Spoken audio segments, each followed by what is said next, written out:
Everyone, it's great to see you all here. Some familiar faces as well, some familiar names rather. Before we actually begin, I just want to let you know that the event is being recorded and live streamed.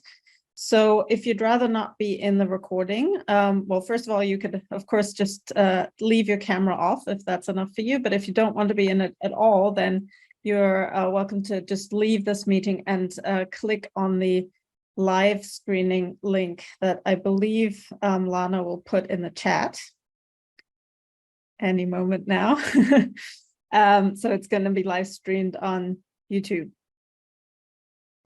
While we get that set up, a very warm welcome from me to this webinar. My name is Jenny Wüstenberg. I'm a professor of history and memory studies at Nottingham Trent University and the co-founder and co-president past of the Memory Studies Association. And I'm also one of the co-investigators together with Dr. Charlotte Galpin of the Post-Socialist Britain Project, which is being led by Professor Sarah Jones, who's of course here as well. This is the second in a series of 3 webinars taking place in collaboration with the dMSA, the Digital Memory Studies Association, as part of the project Post-Socialist Britain, Memory, Representation and Identity amongst German, Polish and Ukrainian immigrants in the UK. The project explores what happens to the connection between memory and identity in the context of migration, specifically migration from countries that have experience of state socialism. So we started out with this project about 3 years ago with 2 very different but comparable case studies, migration from Germany and from Poland, and then recently made the decision to add an additional case study, migration from Ukraine. And in the process of exploring the identities and memories of movers to the UK, conceptually, we want to consider the ways in which Britain itself can be understood as post-socialist. So we've kind of gone with the idea that British society is made up of the people who live here, there, depending on where you are, and a significant minority of those residents have lived memories and experiences of socialism and post-socialism. But even more than that, the communist, capitalist, and non-aligned worlds were, of course, not separate from one another, but very much intertwined, and the collapse of one system inevitably changes the other, including changes in migratory flows. So post-socialism needs to be thought of temporally as well as spatially, and in the context of what Chari and Vederi have described as the post-Cold War and sort of thinking between the posts of post-socialism and post-colonialism. So the purpose of this webinar series is to set our research that we've been doing in this project over the last few years in the context of work being done in similar or related fields on one or more of these different contexts. And this particular webinar is entitled Material Culture and Monuments of Post-Socialism. And so we have 3 very exciting papers to discuss today. And what I want to do is I'll introduce each speaker before it's their turn, so that you have the direct introduction there with their presentation. But we'll wait until the very end, and we should have plenty of time for discussion. So if you can collect your questions for all the speakers, and then when we're done with the presentations, feel very free to put on your cameras and then raise your virtual hand, which is probably easier than raising your actual hand, or also you can put your question in the chat and I will read it out. So now that YouTube link is there, so this is your chance to jump over to YouTube if you prefer. And I will now introduce our first speaker, Anna Glu, whose doctoral research, which she just finished very freshly, focused on the commemorative activity of ordinary people in central Ukraine. In particular, she examined how ordinary people commemorate the victims of the Euromaidan protests 2013 to 14 and the Russia-Ukraine war, covering the period from 2014 to 2021. She has an MA in English language and world literature from the National Pedagogical University in Poltava in Ukraine, and an MA in Peace and Conflict Studies from the University of Manchester. And of course, then very soon, officially, the doctorate from University of Manchester as well. So with that, I will hand over to Anna. Hello, everyone. My name is Anna Glu. As Jenny already explained, I'm originally from Ukraine, but I've been in the UK for a while. And so today I want to talk about a very interesting case, which is a monument to Friedrich Engels in Manchester. And I want to discuss some use of Ukrainian refugees, those who reside in the Greater Manchester area. I'll try to be quick. I know I have little time. So the monument to Friedrich Engels, it was moved in 2017 by a Berlin-based British-born artist, Phil Collins, who transported this 3.5-meter Soviet statue from a village in central Ukraine, from Poltava Oblast, where I'm from. It was a very expensive project, of course, to transport it across Europe, and then he permanently installed it in Manchester as part of an art festival. As we know, Engels lived in Manchester for more than 2 decades while working on his revolutionary philosophy. And currently, the Soviet-era statue is the only memorial to Engels in Manchester. So the statue originally was cut in half in Ukraine, and you can still see the mark of that. And it was covered in yellow and blue paint, which Phil Collins decided to leave. So you can see on the bottom, on the feet, you can still see some yellow and blue paint. And the statue was dismantled in Ukraine as part of the decommunization processes associated with the Euromaidan protest 2013 and 2014, and the onset of Russia's military aggression in 2014. According to Ukrainian official regulations, monuments to Engels are subject to removal, and were and still are subject to removal, due to the fact that his image, I'll read specifically from the list, that Friedrich Engels, the founder of the ideology of Marxism, together with Karl Marx, he wrote the Communist Manifesto, and this historical character, in Ukrainian is like osoba, was used to promote the communist totalitarian regime. So I think you will find this wording quite interesting, because this the banning of the monuments is linked to how this monument was used rather than to what he did as a person. So I find it wording quite interesting. And then we don't know whether the monument in Ukraine was removed as whether it was part of official dismantling, or it was unofficially removed by locals. We don't know that history, but now it is in Manchester. Since then, since it arrived to Manchester, it's been used by some local groups, communist groups, and British media covered response of these groups to the monument. There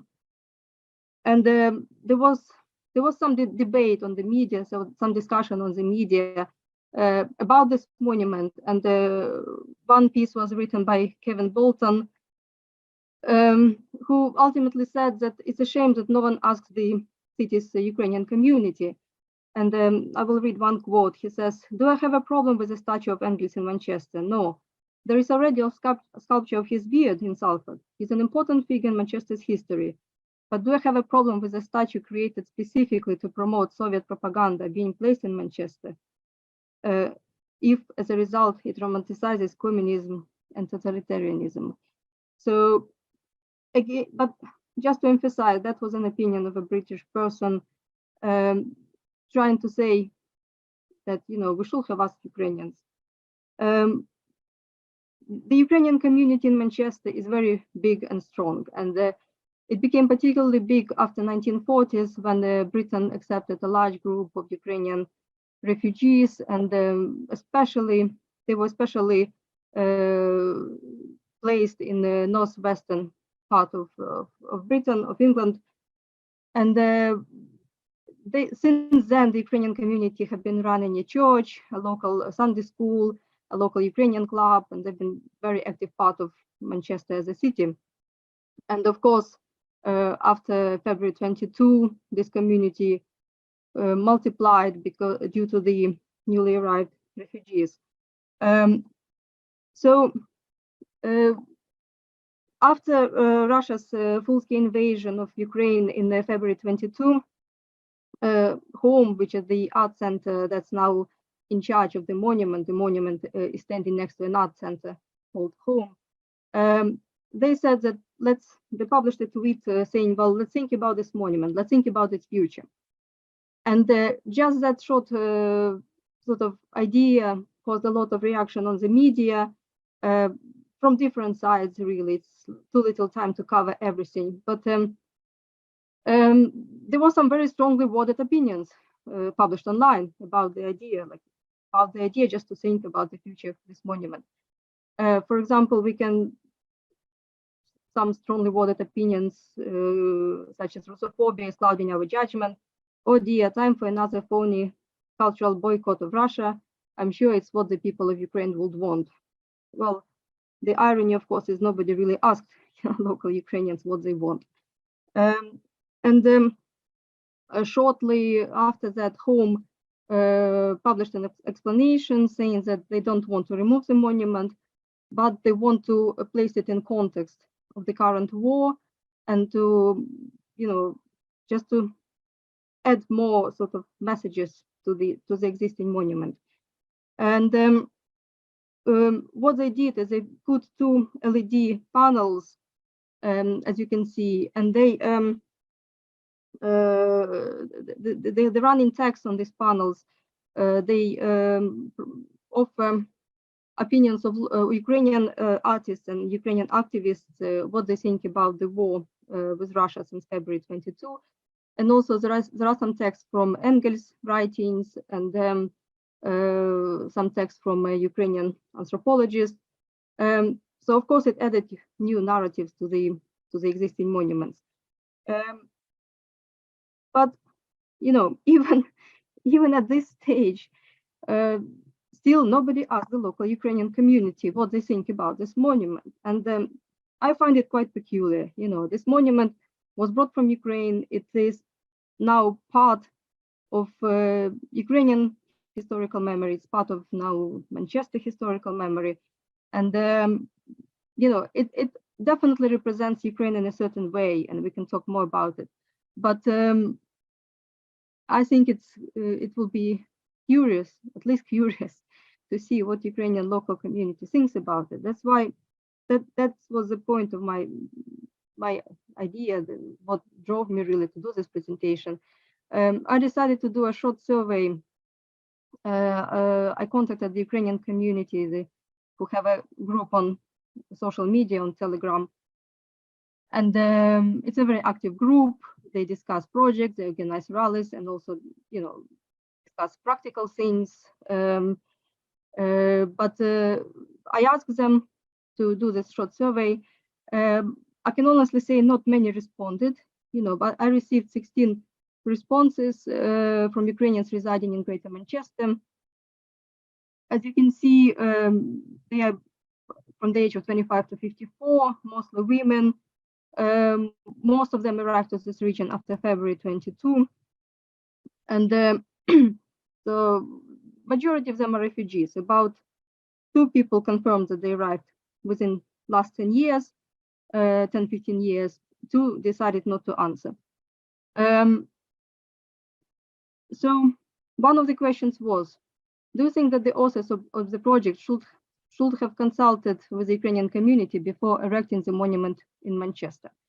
And I just forgot to say, I don't want you to take this survey as a very detailed, large-scale examination. This is just an attempt, like a pointer, like a starting point, an attempt to see what Ukrainian community could think. And of course, more research is required.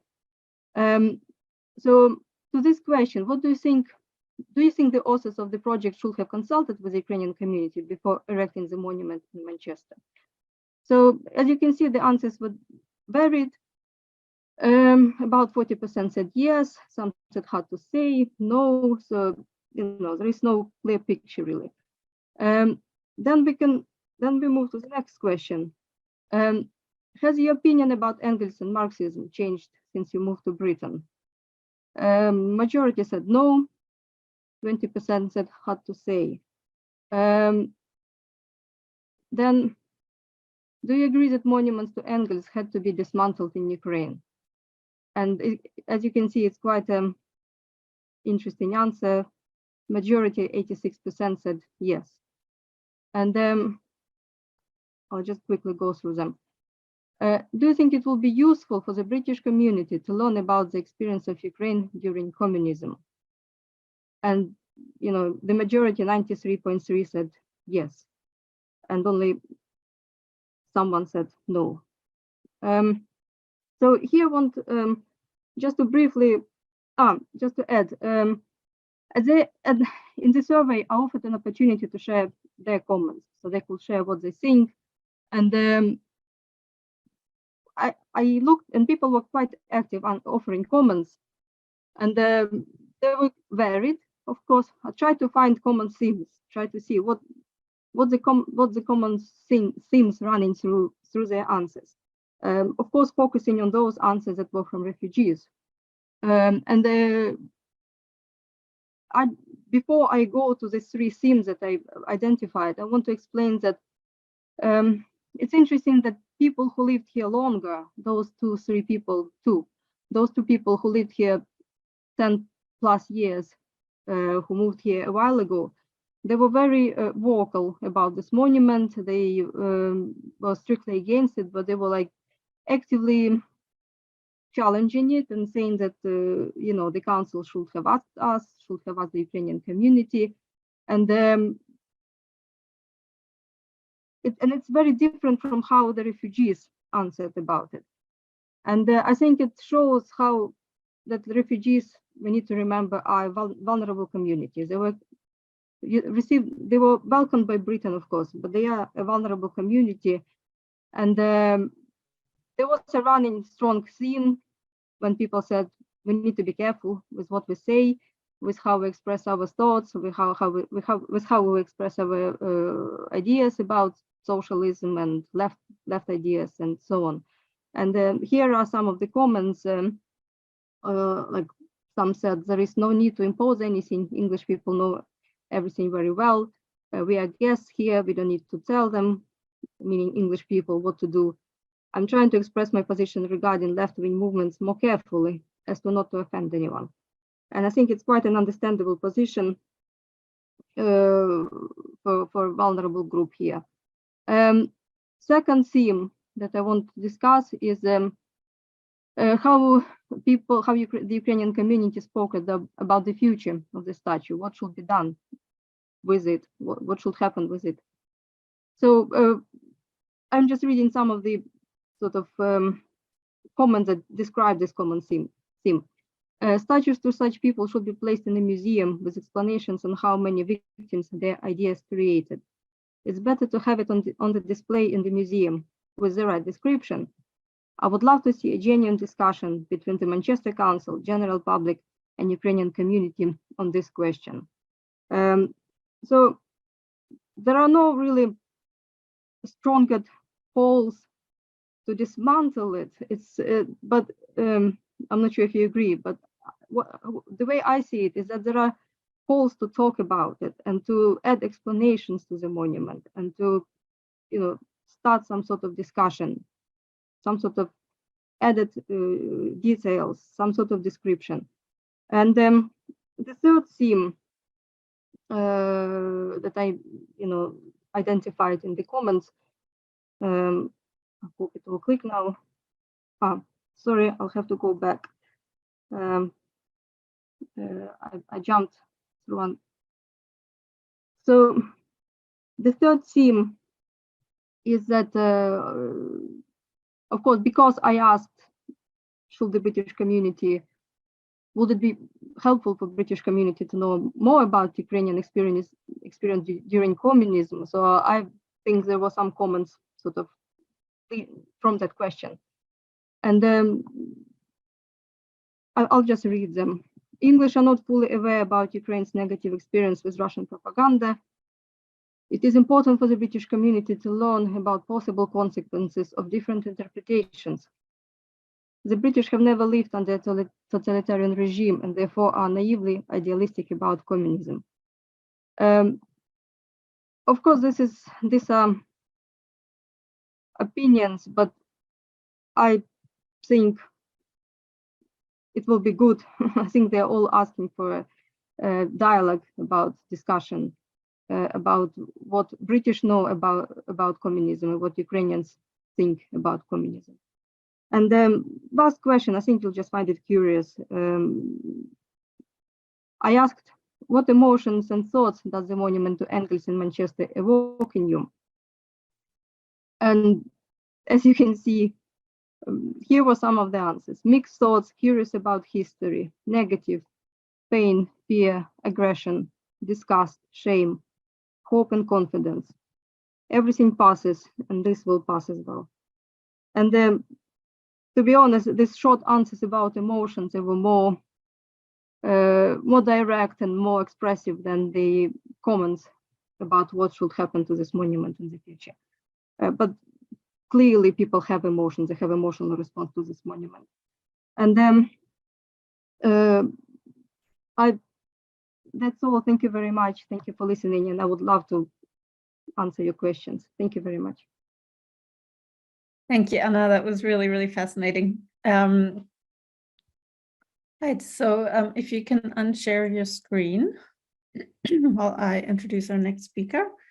So our next speaker is Alexandra Nanko, who holds a PhD in sociology from Taras Shevchenko Kyiv National University, and she's currently a collegium member of Turku Institute of Advanced Studies at the University of Turku and researcher at the Landscape Studies Department.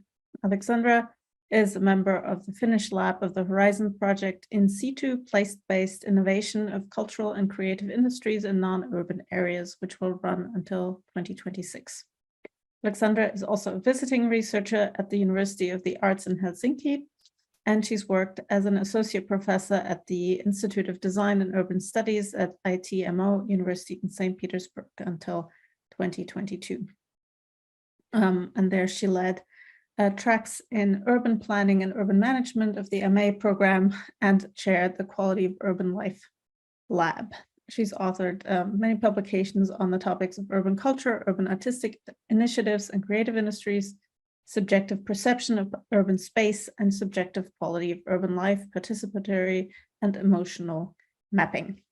So with that, I will hand over to Alexandra. Yes, I have some problems with my camera. Yeah, I can't put it because I'm, oh yes, I can. Thank you so much, Lana. Thank you for helping out. Yes, hello everyone. I will sort of continue what Anna has been so nicely putting out with what is happening in the perception of Ukrainians when we talk about the monuments, which in our opinion commemorate totalitarianism. But I will be speaking from a different perspective. I will be speaking from what is happening with material urban culture in Ukrainian cities, where Ukrainians certainly do have more power to decide for themselves what kinds of urban memory policies we can have. I will be talking through the perspective of decolonization of material urban culture about those changes which are happening in Ukrainian cities. And the focus is thus to see the decolonization through the changes in urban material culture and those different kinds of urban communication systems, such as architecture, street art, urban design, and certainly the monuments, which can be subject to rethinking when the articulation of the colonialism and decolonialism is going on. So you see the questions which I'm trying to work with, and in a way this work is both conceptual and also it proofs, or it wants to be empirical, though I am still in the process of gathering more empirical data. And my approach, my conceptual framework, in a way builds upon the very classical works, in particularly by Michel Foucault, who has been writing about the material configuration of space as the means of important ideology, and also by French critical left-wing thinkers such as Debord and Desartaux, who were articulating the possibilities of subversion and alteration of the ideology embodied in the material forms and the codified the so-called codified ideology. So they were mapping that people, ordinary people, sort of ordinary people, they do possess different sources of resistance towards the powers which tend to organize the space, in this case, outer powers, but all sorts of powers. And also I'm referring to Margot Diener's understanding of urban material culture as having those processes, or resembling the processes of signification of important ideological and symbolically meaningful phenomena and items which can be attributed to the national policies or the international policies, and in a way colonial policies. Decolonization is treated through a wider term following Young, that this is something which is happening in culture, in discourse, and languages, or the once colonized territories. And I give my own definition of the decolonization of urban material culture as altering the material sites and their items collected in city space, which signify colonization in the eyes of the once colonized people, who are trying to rethink the urban material culture and alter the urban systems of communication with anti-colonial expressive symbols and other modes of change, of which I speak in a minute.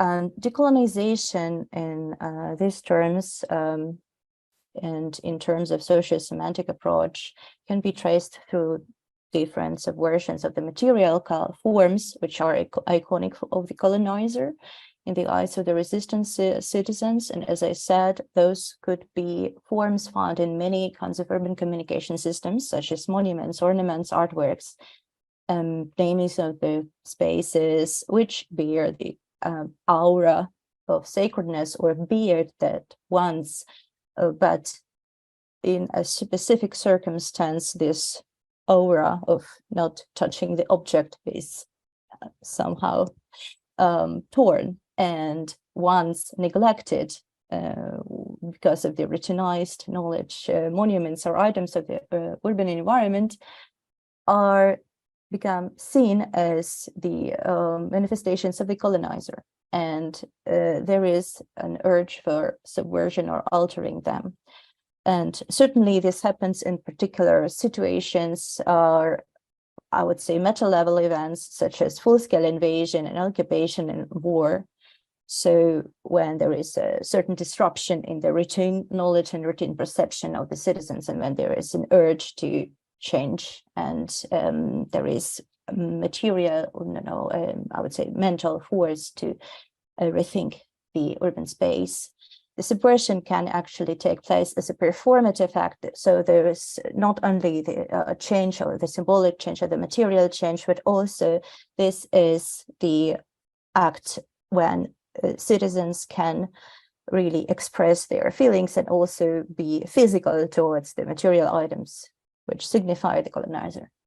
And in terms of the language or the speech acts, the subversive or altered material cultural signs, they can be a message for a colonizer, so themselves showing that some semantic fabrics changes and signifies the essence of the decolonial idea.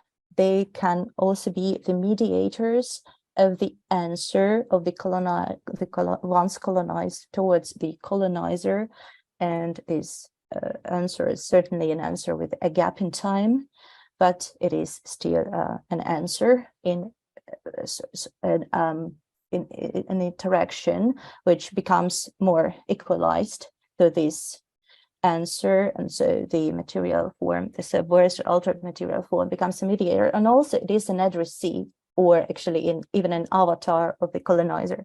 So it can be perceived itself as a personified object, which an object personifying the one who is addressed by those who are trying to decolonize their own space. Decolonization of urban material culture in the newest history of Ukraine is also certainly very much connected with things which were happening in the post-Soviet states.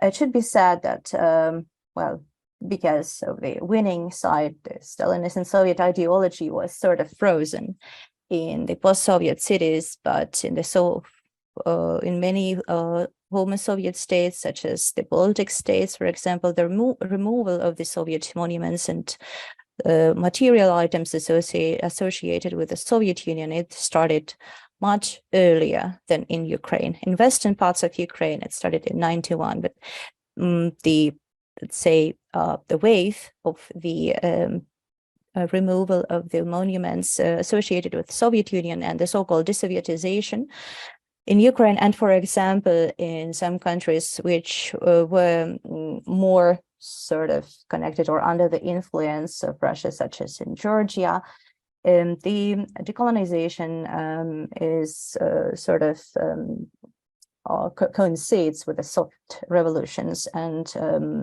the uprisal of the pro-European forces as opposed to pro-Russian ones. And certainly the bigger escalation is then becoming in the war conflicts and the full-scale invasion. It should be noted that in 2009, there was a presidential decree which was oriented towards the decolonization, the desovietization of this space. So getting rid of the figures which were somehow involved into the Holodomor. But that decree was not that well sort of provided by the city authorities, and there was no massive fall of those figures until the Revolution of Dignity and the Euromaidan, when the massive Lenin fall, so the fall of the Lenin monument started, and actually it never ended up from that point. Also an interesting item in this historical line is the package of decommunization laws signed by Verkhovna Rada in 2014, which were also following the Prague Declaration of European Conscience and Communism.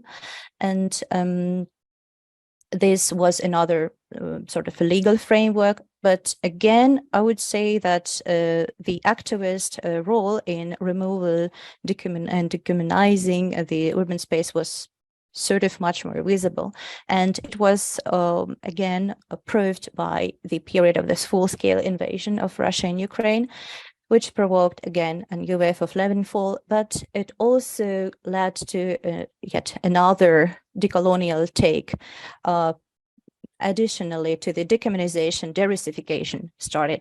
So new targets were elected. So the monuments, for example, to the Russian imperialist monuments. And yet more, what is particular in this decolonial perspective is that the violated urban landscapes ruined by the war itself and bearing those materialist signs of colonizers' presence, these themselves became the material sites and materialist signs, which were reframed and rethought in cultural means and could be included into this decolonial perspective. I will now show this on the empirical examples and in terms of three modes of decolonization of urban material culture, which I have defined and sort of present here for the debate. One mode is the decolonization happening through the demolishing or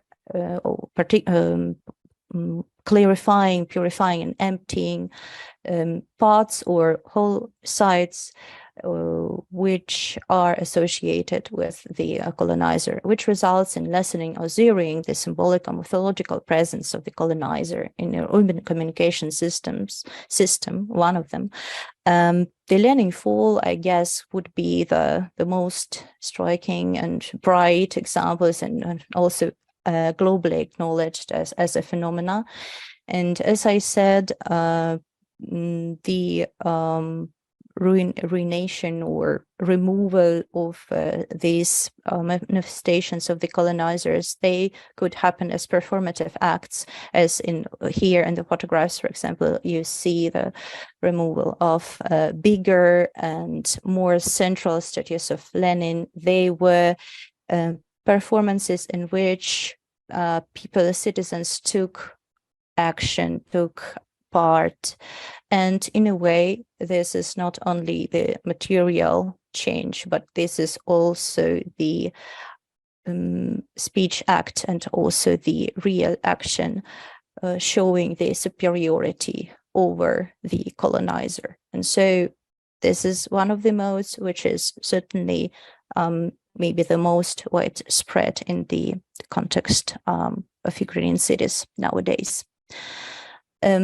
Another mode is sort of an in-between solution, and it makes it sort of a temporal because of that.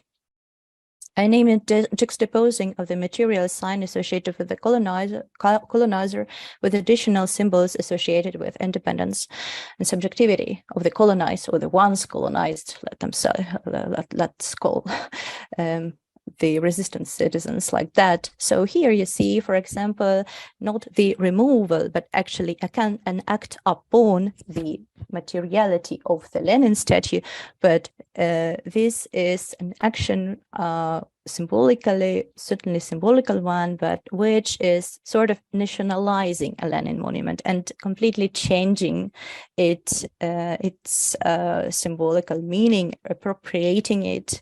Yes, so for example, a Lenin is transformed into a Cossack, so it is not a Lenin anymore. But as I said, this is a temporary solution because still Lenin stays Lenin, and the colors and the outfit might not change it as such. The period of time of the recent time, last year and this year, when we faced the full-scale invasion in Ukraine, as I said, is already associated with not only decommunization, but de-Russification as such, and decolonial activities are oriented towards the monuments to figures representing Russian Empire and also Russian culture, maybe Russian world as such. So here you see the activities targeting the monument of Pushkin, to Pushkin in different settlements. Again, this is sort of the attempt to nationalize Pushkin, to put national colors onto it, onto his face or onto the face of the monument. Or as on the left, you see the photograph where the monument itself is not yet turned, but at the same time there is a message. And the message says, dismantle me completely, demolish me. It was the flash mob by the Kiev activists who were calling for the action from the Kiev city authorities to remove the monuments associated with Russian Empire and also the Soviet monuments which were still left in the city. The flash mob was not only in Kiev, but also in other Ukrainian cities. So here, again, we see the juxtaposition. So there is an action taken. So already there is a message to the manifestation of the colonizer. And maybe those monuments would be removed, and some of them were actually removed after the activity of the activists. And another example in this mode is a very particular one, in which I am interested myself also as a researcher of arts is how the artists and how people possessing different kinds of artistic and cultural means are working with the violated urban landscapes of the Ukrainian cities.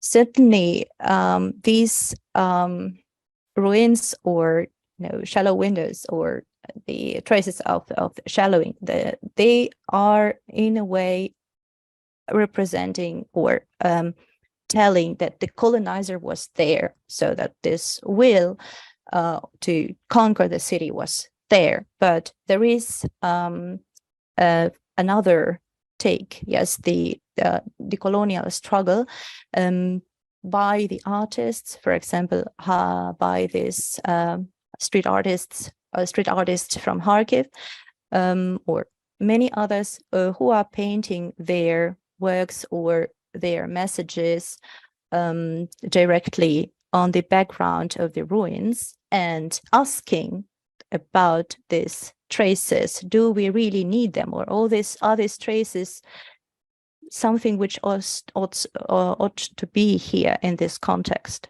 In a way, this is a signification of the resistance with artistic statement, which signify national or human values, which juxtapose those brutal traces of war, which signify in their turn the colonizer.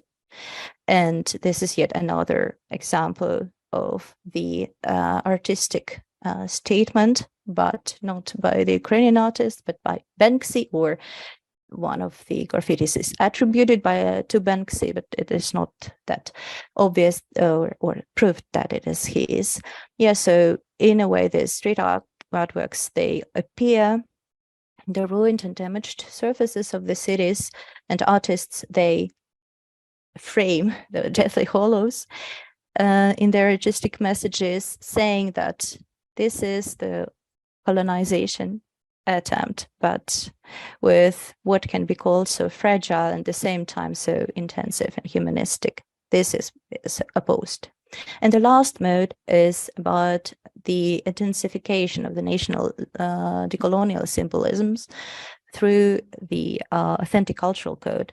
For example, in those places which were occupied and then freed from Russian troops, the Ukrainian flag and also the Ukrainian colors, they were used to intensify the Ukrainity in those material cultural signs, like in the monument to Taras Shevchenko or in the naming of the settlement which was once occupied. So these are already Ukrainian symbols, but they are intensified by yet more authentic cultural code to signify that this is our territory. And I conclude that this variety of illustrative examples, it really gives a way to conceptualize decolonization and apply the social semantic approach and see different kinds of modes of decolonization, urban material culture. What is also quite significant for decolonization is in Ukraine that it is performed by activists, and there is a lot of activist action, grassroots action in this. And it seems that well, it doesn't seem, but it is obvious that the full-scale war is creating specific material contexts, these violated urban landscapes, which are not the monuments themselves, which are removed or, recolored, reframed, but which are even wider landscapes or material settings towards which this message, decolonial message, can be applied. And decolonization really, the social semantic prism really gives some opportunities to conceptualize decolonization in urban material culture in terms of language practices and performative acts. So I see future in this, and thank you.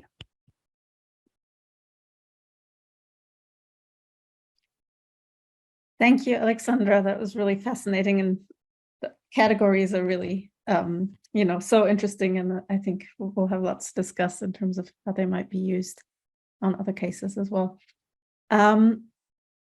So our next speaker, let me just introduce Karolina Twyk-Grogalska, who has a PhD, of course, works as an assistant professor at the Institute of Slavic Studies at the Polish Academy of Sciences in Warsaw. And she is the PI in an ERC starting grant project entitled Recycling the German Ghosts, Resettlement Cultures in Poland, Czechia, and Slovakia after 1945, and the short is Spectral Recycling. Her PhD, which she completed in 2017, was devoted to the changes of cultural landscape in Czech-German borderlands since 1918 until the present, and was published as a book entitled in English, Remembered in Landscape. Her academic interests are anthropology of landscape, study of material culture, expulsion of Germans from Poland and Czechoslovakia after 1945. And her articles were published among other places in Heritage and Society, Journal of Historical Geography, and East European Politics and Societies. I'll hand over to you, Karolina. Thank you. Thank you for your kind introduction. And I will try to share my screen. So I invite you to follow another case, although not entirely another perspective. I finally found Anna's house in a small village in central Pomerania after getting lost several times. The village had been cut in half after 1945, and both halves kept the same name. It was a nightmare to navigate, even with her guidance. I was interested to meet her and talk to her about the local German cemetery, the topic that had brought me to this isolated place. She was known for caring about the cemetery and keeping it clean. She welcomed me into her dining room, and as we sat down, she began to tell me how she had uncovered the cemetery. When I dug up this cemetery, she said, pouring me a glass of juice, I often sat there and thought, and they said, why did you dig us up? We were sleeping so well, so peacefully. I realized then that she was speaking about the dead, as if they were alive and present. She smiled at me softly with a sense of connection to them. And I say, you are to make a proper cemetery here. The village is decent, and you can easily make a decent cemetery here. What Anna does is then a counter practice. The official Polish post-1945 discourse aimed at a particular image of Germans and Germanness as hostile anti-Polish forces. As such, they deserved only to be erased. To some degree, this general discourse was not effectively counter-narrated post-1989 and still bears some marks of the propaganda. How then can we interpret such narratives and practices as Anna's? To understand the situation I am talking about, it is important to know that after 1945, the borders of Poland were shifted westward. The state gained territories in the west at the expense of the Third Reich, while losing lands in the east to the USSR. These territories became the recovered territories and stretched over the northern and western parts of what is now Poland. Such an unprecedented expansion of territories, as it was initially called in the official documents, resulted in the expulsion of Germans and the resettlement with the new inhabitants of mostly Slavic origin. The settlers came from the neighboring regions, the destroyed cities, or were repatriates, i.e. people who were forced to leave the eastern territories now within the borders of the USSR. All of these groups were named as settlers, which not by chance suggests the association with the process of colonization. In the early post-war documents, colonization of the formerly German lands is indeed used to describe the process of expulsion and resettlement. Since the beginning, the resettlement activities were backed up by the propaganda. Some of the motives were rooted in the pre-war Western thought, a set of beliefs shared by conservative and liberal political milieus alike, based on the concept that Poland should be firmly founded in the west on the Oder River and the Baltic Sea in the north. One of these motives was the idea of recovery and historical loss of the western and northern lands, which had been part of Poland in the past. The communist government used this idea to meet the emotional needs of the settlers who moved to these regions after the war. They were here to recover the proto-Polish lands from the hands of Germans who were collectively blamed for the atrocities of the war, as well as to rebuild these lands as sources of materials, industrial plants, and farmlands. This far-reaching recreation of the formerly German lands meant that not only were the German inhabitants replaced with the new settlers, but also the traces of German culture were to be destroyed, including cemeteries and individual tombs of the deceased Germans who died before 1945 or just before the explosion. It was believed that German culture is only a thin layer in the cultural landscape, and it is enough to scratch a little to discover the hidden layers of Polish or Slavic in general cultures. The analysis I'm presenting is the outcome of a fieldwork in central Pomerania, here marked by the arrow, focusing on the southern part of the region in summer and autumn of 2022. This region poses a challenge to the dominant narrative on the recovery, as it has a complex historical background. It belonged to Poland until the first partition of 1772, but it remained outside the borders of the newly established Poland in 1918, and it was only incorporated as a part of the recovered territories in 1945. Therefore, it constitutes a historical and mental borderland, where the traces of Germanness were sometimes conflated with the pre-1772 presence and influence of Polish-oriented inhabitants or in our administration. Narratives I gathered, 34 in total, made me wonder about the connections the new inhabitants of the region made with the cemeteries and individual burial places that were left by the previous inhabitants. What ideological regimes did they carry with them during the post-1945 migration processes that made them project positive feelings onto the foreign burial places? To what extent their earlier experiences influenced this process? How come these memorial practices bypassed the official memory where the memories of war atrocities were projected onto the Germans in general? In today's analysis, I focus on three specific cases where the topic of tomb preservation and care for the deceased are the most prominent and constituted the most significant part of my conversation with the given interlocutor. In accordance with the ethical guidelines of the project, all interviews were anonymized, and therefore the names that I use are pseudonyms and not the real names of my interview partners. Before we get back to Anna, I want to tell you about another narrator, Józefina, a woman in her 80s who came to the region in 1945 as a child with her parents from today's Ukraine. We were sitting in her old-fashioned kitchen, and throughout the interview, Józefina emphasized her relationship with her parent, especially her father. He was the central figure in her memory, and in relation to that, she recalled his involvement with the case of the White Lady. When I asked her about any monuments that used to be in the village but are no longer there, she told me unexpectedly. And there was a mortuary in the forest, I mean a chapel, where these tombs were left, these cadavers embalmed. She seemed pleased by my reaction, and when I asked her if it was possible to see them, she continued. Sure it was. When my father was working in the forest, he said, since he liked me very much because I was curious and capable of doing anything, he said, I will take you there to this chapel, and I will show you. There were 3 coffins. Yes, dear, and there were 3 coffins. 2 were robbed, nothing was left there, but 1 coffin was wooden and tin, and behind the tin there was glass that you could see who laid within, and a white lady laid within. We used to call her that, the White Lady who died in 1906, because father always used to say, children, this white lady, she lies there and she is as old as me, because father, he was also born in 1906. Contrary to the official discourse that portrayed the German burials as traces of a hostile process of Germanization that aimed to erase the Polish identity and culture of the region that was now to be recovered post-1945, this case poses the question of how the source of knowledge and the inherited stories about what one used to see shaped the decision of settlers to express one's feelings toward the unknown German dead. In this case, it was the father who introduced my interviewee to the chapel where local nobles were buried and explained why it mattered to him. Unlike the belief that the Germanness of the region is only a thin layer that can be easily peeled off, the visual regime of this story reveals something else. The child sees the coffins, 2 of them already emptied of their content, and what is inside the 3rd one appears to be a trace of the past. It is not identified as German.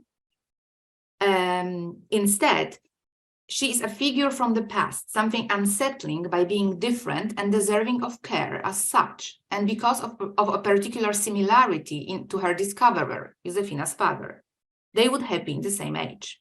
Józefina continued, and these coffins were in a chapel. There they used to stand.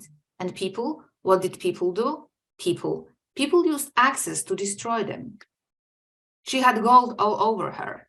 She wore a white dress. When I saw her for the first time, she was all white. She had pearls and this and that, and I asked my dad, Daddy, can I take one pair, please? And he said, would you wear one that belongs to the corpse? But she was embalmed, and dear, not once the drunkards took her outside when they wanted to scare someone, and they leaned her against a birch tree. Yes, dear, they played such pranks with this white lady. And later on, my dad was hired by a priest to dig graves, and we gathered her remains and buried them in a village cemetery. The child in the story is overwhelmed with delight. The corpse seems to be like a treasure which should be admired and evoke pleasant feelings. Instead, it is used as a kind of scarecrow. It is not possible to hold the lady on display. Eventually, the only way is to hide her beneath the soil. It seems to contradict the purpose of the white lady. Józefina has told me the body was embalmed more than 3 times, which may evidence she didn't think of her as a common deceased, but as something else, a reminiscence of her father, a particular divination of fate, a miracle of nature worth preserving and showing. The second case, on the contrary, focuses on the ordinary dead. It was narrated by Sabina, a woman born just after the war already in the region, to the settler parents who came from one of the small towns in the eastern Poland. I was taking pictures of the formerly German objects she still possessed, while my direct question about the cemetery in a village where she used to live as a child, in the vicinity of the town she is living now, prompted such an answer. No. It was just a post-German cemetery. Oh yes, that's what people call it, post-German. And later on, it was more and more overgrown with trees. But my mom, she had a soft spot for the place, and she went to get mushrooms and stuff, so there was a trail somewhere, and there was a girl buried, born the same year as she was, a girl. So she went there often. She used to say, oh, I went there. She even knew her name because there were plaques with names. I prayed for her. Oh, there was maybe a date when she was born, very similar, so she went to this one specific grave.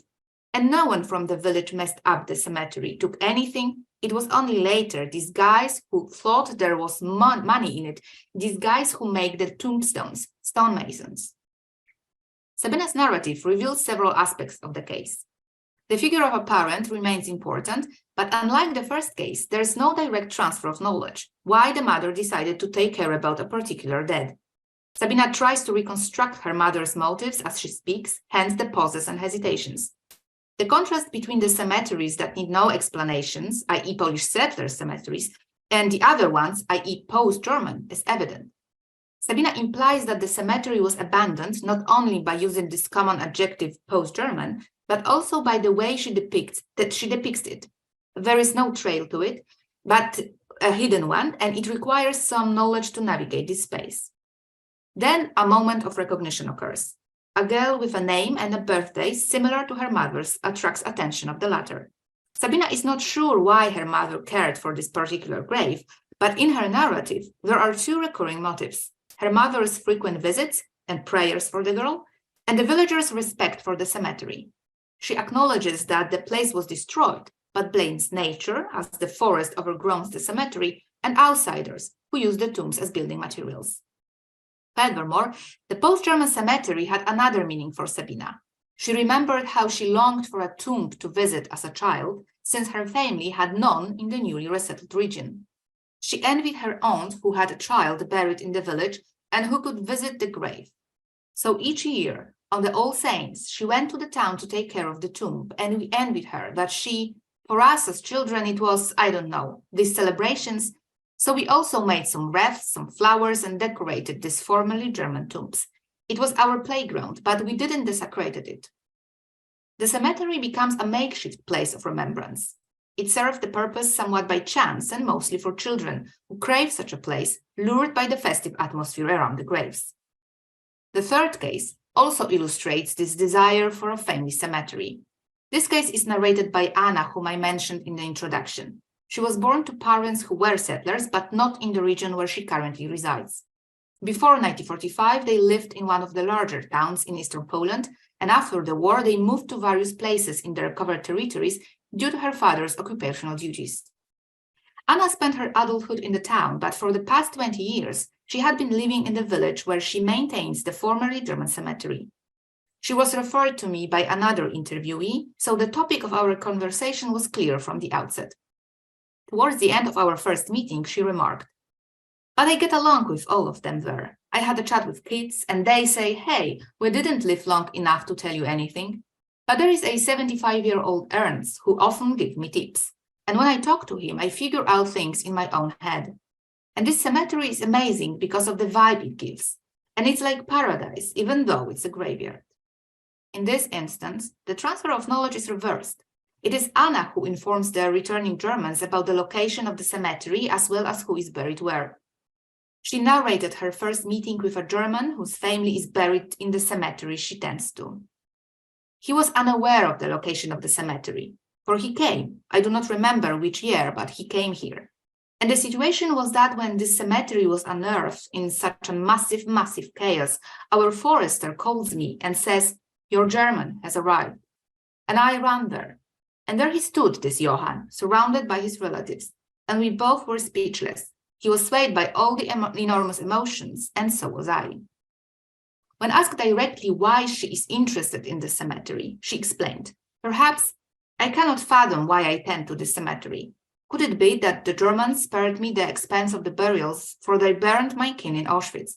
Yet there is a longing deep within a person to have a family cemetery.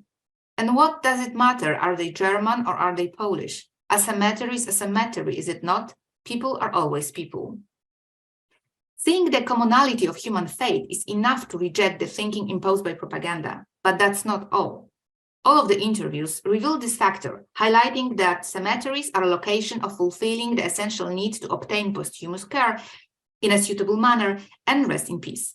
Nevertheless, the issue of separateness became salient when we scrutinized what was articulated. The formerly German cemeteries constituted a separate feature in post-displacement landscape of central Pomerania.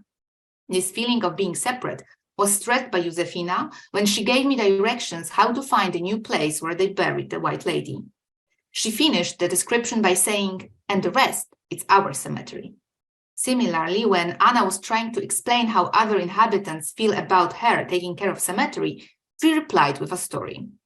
"And once I came across such a comment. A man was coming from another village. He looked at me weirdly, then he stopped. 'What do you do?' I tell him, 'I have some social work to do. I have to clean up. I was drunk while I was riding a bike. They caught me. I have social hours.' I joked, but he took it seriously. And he also commented that, 'Whoa, lady, and they forced you to clean a post-German cemetery and not a Polish one?' He waved his hand and went away." There are several motives common to all these narratives. First is the violent destruction of cemeteries, which was done because the left cemeteries started to be seen as magazines of materials. It was a twisted version of the myth of the recovery, since the recovering of the tombstones was done after against the law and morality. Josefina was accusing the local priest of coming into contact with black market stonemasons and destroying the graves without the knowledge of local inhabitants. Also, Sabina was pointing to the stonemasons and lack of awareness, but describing it in a passive voice. She said some of them, the tombstones, were stolen, mostly. Only Anna was pointing to the locals as ongoing destroyers. When she was speaking about the Germans who come to visit and how they wanted to commemorate the cemetery, she told them, "But I tell them, do nothing, because the locals will destroy it. Whatever you do, they will destroy, steal, spoil, for fun. I don't know why." She was pointing to the fact that some of the local tombstones were reused for local needs. She said, "Sometime when we go for a walk, we take a path along the river, and on the path you see black parts like a granite or what. So some of them, the tombstones, were used to make the path." The interviewee's narratives reveal that the former German cemeteries are not perceived as foreign, but rather as different. This perception is shaped by the establishment of a relationship between the dead and the living. Hence, the nationality of the cemetery becomes less relevant than its function as a place of burial. The specific entanglement of the dead and the living is highlighted, but it is also surprising. None of the narrators anticipated such a connection.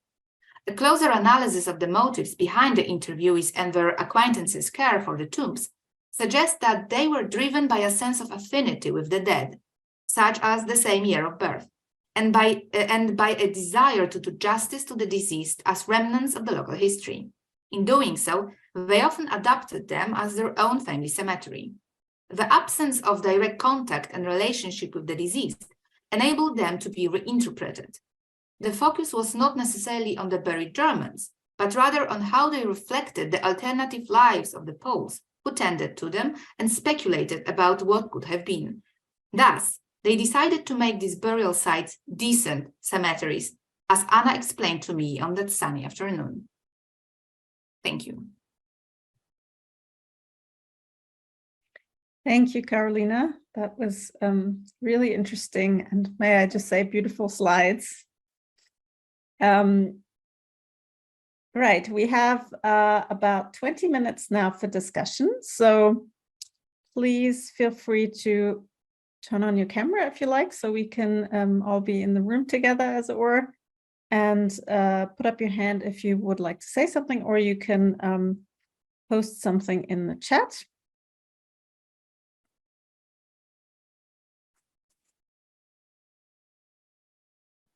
I'll just see if somebody has a first question. Otherwise, I might ask one myself, just so everybody has a little bit more time to think. So I might just go back to the first presentation to Anna's and ask you, I think you described your work as kind of work in progress, and I was wondering how you're thinking about developing it, whether you're, maybe thinking of doing interviews, because I think that as you said, the sort of comments about feelings, the 3 comments that people were able to give really seemed to have a lot of potential, so to speak. And I also wanted to ask whether you actually asked what they thought of the monument itself, because it seemed like you asked whether Ukrainians should have been asked and what they thought of monuments in Ukraine. But I don't, maybe I missed it, but I don't think you showed us any results about what do you think of this monument straight up. So I just wanted to know a little bit more of what you're thinking in terms of going forward with the research. Yes, thank you, Jenny, for your question. Yes, I agree with you that a short survey on such a complex matter is not really enough, and I did use it just to test the water, just to see what sort of, where I can move it forward. And I think one way to move it forward is to do interviews and to discuss it with people in depth. This is, interviews are a better method for that, I believe. And I think that emotions is an important factor, and we can look at the same monument and we want to remove it, or whether we don't want to remove it, we can have a whole range of emotions about it. And I do want to emphasize that we're talking about refugees who are a very vulnerable group. So this is a group that might not be as active as other local communities in expressing what they really think, and they might not organize a big rally around this monument. They haven't yet, as far as I know, so they live in parallel to this monument. The monument has its own life, and the Ukrainian community, especially the refugees, have their own life, and I don't think they feel comfortable at the moment to, I don't think they feel in the position to even discuss it openly. And I think that's why interviews will be useful. But I think that if we talk about memory of socialism in Britain, I think it will be strange to just ignore the opinion of a large group of people who lived through socialism, and who came here to find their own memorial here. And I think it's just strange to not even be curious about what they think. So I think it's a, and also I think just to emphasize, I think it would be very interesting to have a discussion between Ukrainians and locals about, between English people and Ukrainians about their views on socialism, on communism, on the experiences, on lived-in experiences of communism, as opposed to theoretical concepts of the same thing. And as far as emotions, the question that I ask them is, sorry, I was so quick with my slides. So the question about emotions was, what emotions and thoughts does the monument to Engels in Manchester evoke in you? And, I think that's where the real feelings come through sometimes, when we just describe how we feel, and not try to be careful with our words and phrases. So I don't know. I hope you find this case interesting. I hope you, if you have any suggestions, I will be happy to discuss. So thank you. Absolutely. I mean, that's kind of why I asked. I think it has so much potential, and it's really exactly the kinds of questions that we were asking in the project, right? So I have a question in the chat, and meanwhile, do please put up your hand, and I will keep a list of people. So this question is from Ella Rosmela to Anna as well. Did you get any sense that the Ukrainian community in Britain drew a distinction between communism versus socialism as dual legacies of Engels and Marx? And I meant communism versus social democracy. Yeah, thank you very much for your question. And there was maybe one or two answers. So I wouldn't call it like the view of community, because honestly, it was only one or two answers out of 16. So there were a couple of answers who tried to draw a distinction between socialism and communism. Mostly people focused on communism in their answers, because that's how they see Engels. That was coming through from their answers, really, that Engels is linked to the idea of communism, not socialism. And I think that's another thing that could be discussed in interviews, and it's could be another way to move it forward. So thank you for your question.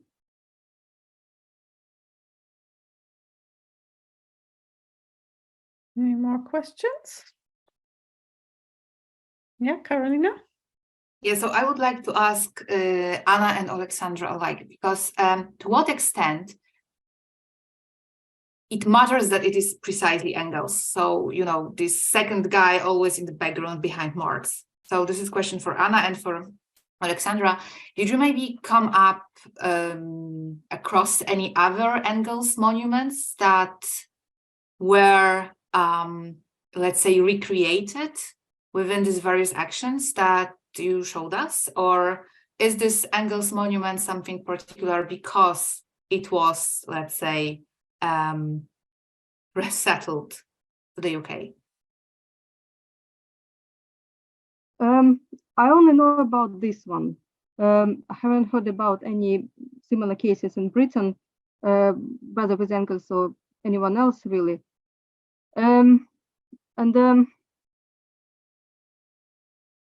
So I'm not sure how representative this monument is of sort of like wider processes. I think Manchester itself has a very strong connection to Marxism and Engels, because Manchester has a library where Engels and Marx met, and there is that famous table, famous window. It is a local site that it is popular among local guides who like telling the story. So of course Manchester is strongly linked to the history of Marxism, and to how Marxist ideas were developed. So there is no question about that. And I think, I don't think it's strange that Manchester people would want to have some sort of monument to Engels. I just find it strange that they decided to bring it from Ukraine instead of creating their own, and I think that adds so many more narratives to this story, And for me, I see it as a there is a potential narrative. I'm not sure if you agree with me or not, but I think there is a potential narrative that shows Ukraine as a place that sort of disregards its history, maybe, or disregards some beliefs that are held here in Britain. So we're talking about differences in beliefs, about how different nations see the same part of history and how they respect or disrespect the same part of history. And, if you look at that monument, how does it represent Ukraine to you? When you look at the memorial that was dismantled in Ukraine for certain reasons, and now it was saved, I don't want to say heroically, but almost heroically. It was saved and it was brought to Britain, and it is now there, it is now as a saved item. So of course it tells a very powerful story, and I think we need to consider wider narratives that are attached to this monument. Yeah, I can add to this. I can't speak on Manchester, so but I can speak about Ukraine and maybe a related context. So certainly in Ukraine, I would say that there is quite a shared and emotional understanding that Lenin and Soviet figures are associated with totalitarianism. So I wouldn't say that maybe people who are doing history or memory studies or sociologists would actually try to frame other bits and those figures, other kind of stories, such as the theory of socialism or communism. But for Ukrainians nowadays, those figures are what they are. They are symbols of totalitarianism, and nowadays they are also symbols of Russian invasion and occupation. And I would say that this is so, it becomes so pronounced that specifically these monuments, also the biggest monuments, planned and implanted by the planners, the architects, because of the Soviet order. Yes, so they are demolished, they are ruined, they are removed. And it doesn't only target Lenin or Engels, but also all kinds of medallions which feature the Soviet symbolic items and emblems. Also some big monuments associated somehow with the communist propaganda, but not specifically Lenin's or Engels's themselves. So it is, I would say, it's total neglection, which is now happening because of the very strong emotions. Certainly, there are some debates, for example, in the expert community and supported by the Institute of National Memory, about some items which have to be maybe somehow rethought, but not Lenin's or Engels's. So these are two corrupted figures in the eyes of the Ukrainians. And it's very interesting to see how those processes went on in the bordering states. So in the Baltics, for example, the former Soviet states. So, well, obviously you as a representative of Poland can comment on this yourself, Karolina.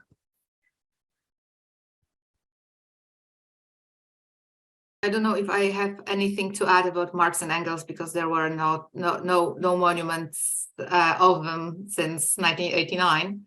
But for sure, if you are interested in this topic, there are very powerful performances on the cemetery of Soviet soldiers in Warsaw last year and this year also. So I think that you might find these cases very, very interesting to see how they are, well, let's say, played within this particular landscape, especially that it is like called Soviet cemetery, but of course some of the fallen, not all of the fallen are Russians, right? So there is this very high tension within this place. Are there any other questions? I will just read out Ella's other question, but I just want to give a chance to somebody else also to ask. So maybe Charlotte go first, and then I'll read Ella's question. Hi, thanks. I had a question for Anna. I don't know if you have an answer to this, because I understand that all of your respondents were, or most of your respondents were, very new arrivals, but there's a kind of really obvious parallel to me with the kind of tearing down of the Colson statue in Bristol, and these kind of debates about colonialism and how you kind of commemorate history. And I was just wondering whether there was any perception amongst respondents, or any kind of that there was that wider context and that a wider, very politicized discussion about statues. And then I also saw that you had a couple of quotes from news articles that seemed to indicate that kind of broader debate. And I was just wondering if you'd kind of picked up on any of that in terms of this kind of question about a very politicized discussion about British history. Can we just maybe collect a few, because we're sort of running low on time, and that Ella's question is also for Anna, which actually connects very well. It does seem unusual that the English would import a monument from Ukraine rather than build their own. Is there any interest in extending the project to include interviews with the people responsible for bringing the monument to Manchester? And then there's another question from Paulina. I was wondering, in the broader context, as everywhere, the monuments of the anchor persons of colonialism all over the globe, and in the context of what Carolina mentioned, that people are people, can it be the sign of the necessity of different types of monuments, not personified, but rather idea-based, abstract, community designed? I'm not quite sure I got that, read that out right. But maybe, Sarah, can you ask your question, and then we'll do a round of answers. Yeah, I'll try and keep it brief. Oh, did you hear me there? I'll try and keep it brief. Thanks very much, really great papers, and really contributing to our project as well. So thank you very much, everybody. My question is actually for Carolina. I think I was really struck by your participant who said, or your informant who said, something along the lines of, well, they saved me the trouble of burying my own dead by murdering them in the gas chambers, so I'm going to care for this cemetery, this kind of family space.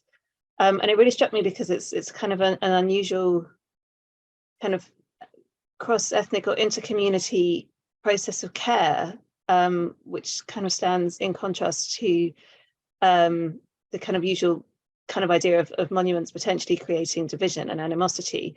And I don't know if you could say a little bit more about why, if they explain why they felt that kind of need to care for people who were not their own dead. I will just add one small question for Alexandra, and then you can each have your time to answer. I was wondering, since it was so fascinating how you described how people interacted with these monuments, and I was wondering whether you found any cases of people sort of showing a Soviet identity still, or whether these monuments are really only seen as sort of external, colonizers, whether, because presumably some people had felt some connection with that identity as well. So maybe we'll just go in order of presentation. Anna, Alexandra, and then Carolina. Yes, thank you very much for your questions. So for Ella's question, I think it will be interesting to do interviews with the people who brought the monument. Definitely, I think that will be very interesting to hear what they think and how they see this project, and whether they and what sort of narrative they intended to produce with it. Of course, there are quite a few of them discussed in the article, in the Guardian article that I showed a couple of quotes from it. But it will be interesting to hear what they think about this monument now, like 5 years on since it was erected, and what they think about the project now. And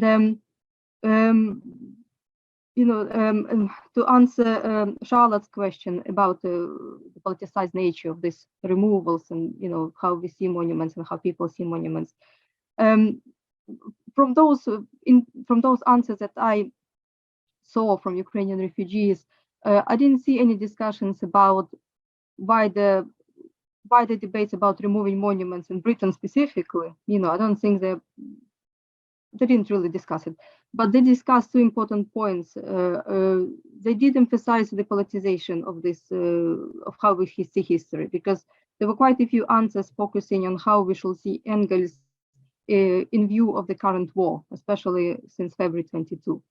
And so, of course, it is a heavily political, contentious matter. It's not just history, that we can analyze objectively. It's a history that's linked to today's events.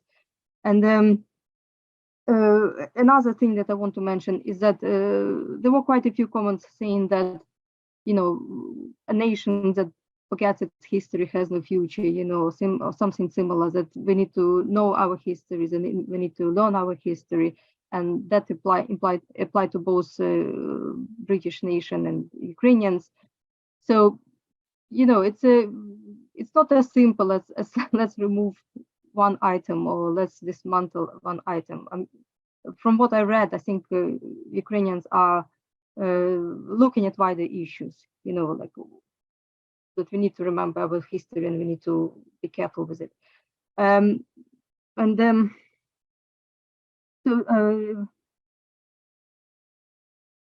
think, like Paulina's question, it was for everyone, but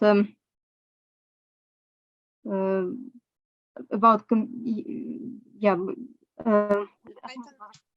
clarify quickly what I meant, that all over the world, the colonial monuments that represent, I don't know, a king, conqueror, they are put down, right? And but now we can see that continuously at the same time everywhere. I see that new monuments appear and it's still a person. So they just put another person. Yeah, so it could be like another movement, another situation, and just it still would be a monument to the person, right? And listening to what was said, and I've been thinking about it for a while, that putting a person, a kind of one person symbolizes, it kind of teaches and still demonstrates the dominating idea about the memory, that it's a person, not the community, not people, not situation, not ideas, but a person, right? So, and it's so there is no shift in education or approach to memory collectively. It's the same dominating, the same colonial approach to memory. So yeah, listening to it, kind of I was thinking that maybe it's a sign that we need approach monuments completely differently. So they should be more abstract, and altogether people just say, this is the essence that we want to kind of commemorate. Mm-hmm. Yeah, I think in the current environment, it will be very difficult to disconnect a monument from what's happening. Ideally we would want to judge a person by who that person is, and not by how his ideas developed into what the ideas developed. But I think it's very difficult to achieve at the moment, unfortunately. But of course, it's important to discuss. We need to discuss, like, do we judge a person by their individual deeds, or do we place their actions into a wider context? If I understood your question correctly, but maybe Alexandra can add about that. That would be great. Well, we are already over time, so yeah, we could if we could. Okay, I hope to be quick. The questions are really interesting, and this question of what do people with Soviet ideology think of removal of Soviet monuments, or are there any other ideas or feelings about the removal of monuments? I will frankly say that this part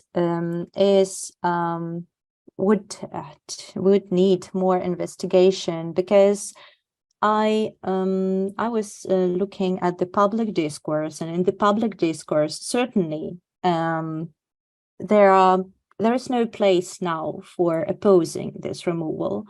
These different deviations from this current like one stream or flow of emotions and those performances, so they are not explicit. For example, I've been following, I am from Kharkiv, and so I've been following the changes there.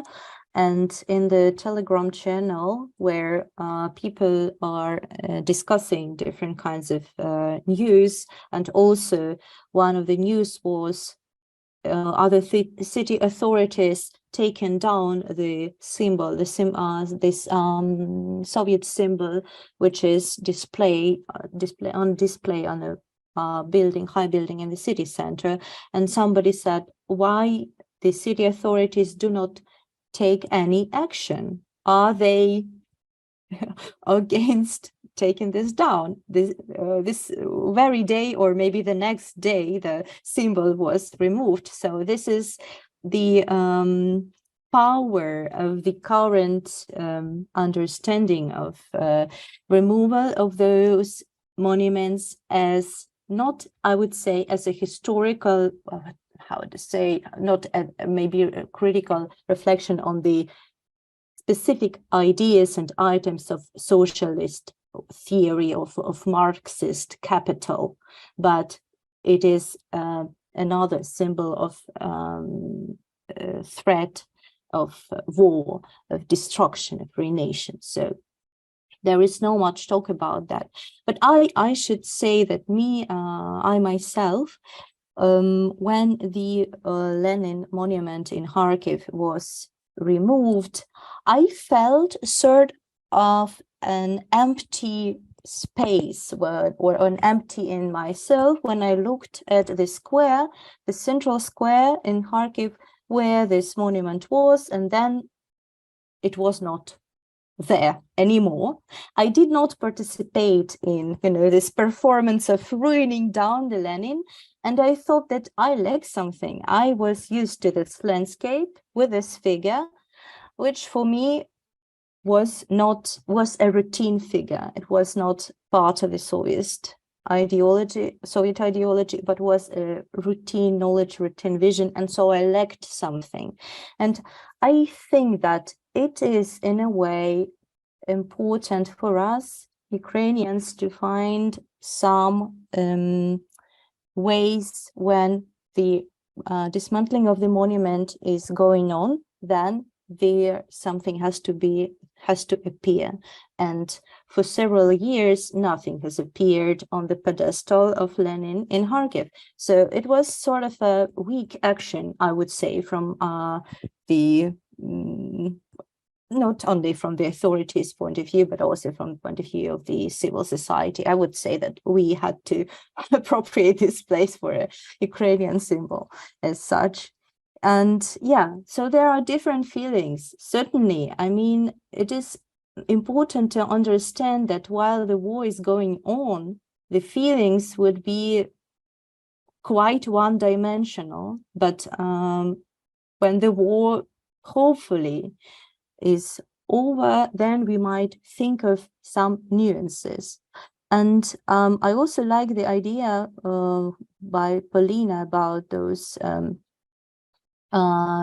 this shift in the monuments. So monuments personifying people, yes, really, sometimes the people went corrupt, especially the people in power, and unfortunately monuments are always, or usually are, in possession of the authorities, and the authorities, they might change, and they always represent some ideology, and when this ideology changes, what comes of monuments. So I am pro more democratic approach in the memory policies, and I would say that not only the monuments have to be in focus, but the places of memory, for example, associated with the current war and associated with Ukrainian identity, they have to be mapped, they have to be invented together with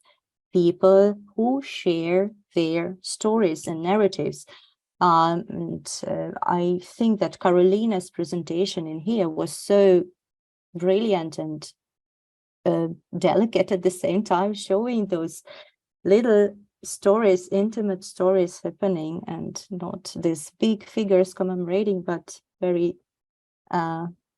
different symbolic items appearing in people's lives. So I think that this is something we as Ukrainians have to had. Yeah, thanks. Thank you, Carolina. Do you want to respond? Yeah, so very quickly, because I know that we are already a little bit late. So when it comes to this this idea that that was mentioned by Paulina about this more abstract monuments, so the fate of German tombstones actually shows that sometimes also abstracts and symbols, and not necessarily like personified monuments, are also dismantled because the economic context shifts, because of the historical context shift, and because we are decoding, as humans, we are decoding parts of monuments also depending on the context, even if they are not, if they are abstract, right? So sometimes it's also, so there is, everything is more or less fluid, I would say, in that matter.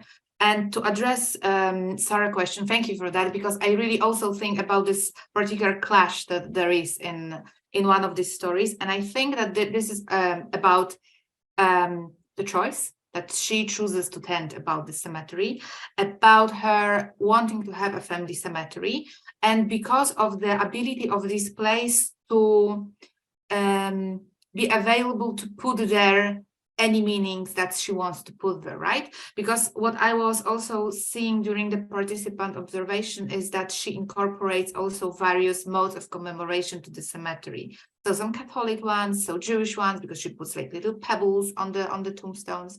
So there is a lot there. So she not only is narrating them, but also shifting a bit the place itself. And there is also another aspect to all those cases, which is connected to the background of the settler, of the first and second generation of settlers. So if they are coming from the Eastern territories, they often said that they understand the suffering of the expelled Germans, because we suffered, so we can understand them, and they suffered, so now they can understand us. So there is this like mutual deprivation paradigm, I would say, still in action, which makes like all these stories a little more comprehensible for all the actors that are involved within them. Well, thank you so much to all the panelists for 3 absolutely fascinating presentations, and thank you to the audience as well. I know we didn't really have enough time, but it's always like that, isn't it? And then I just want to give a shout out to Lana Dakovic, who is our brand new MSA assistant, who did the technical background for this meeting and did a brilliant job. So well done, first time. And with that, I just want to call your attention to the next webinar in the series, which I believe will be on June 9th at 2 p.m. British time, so 3 p.m. Central Europe. Then that will be hosted by Charlotte, and so hopefully some of you will be able to attend, and we can sort of connect these 3 webinars. So with that,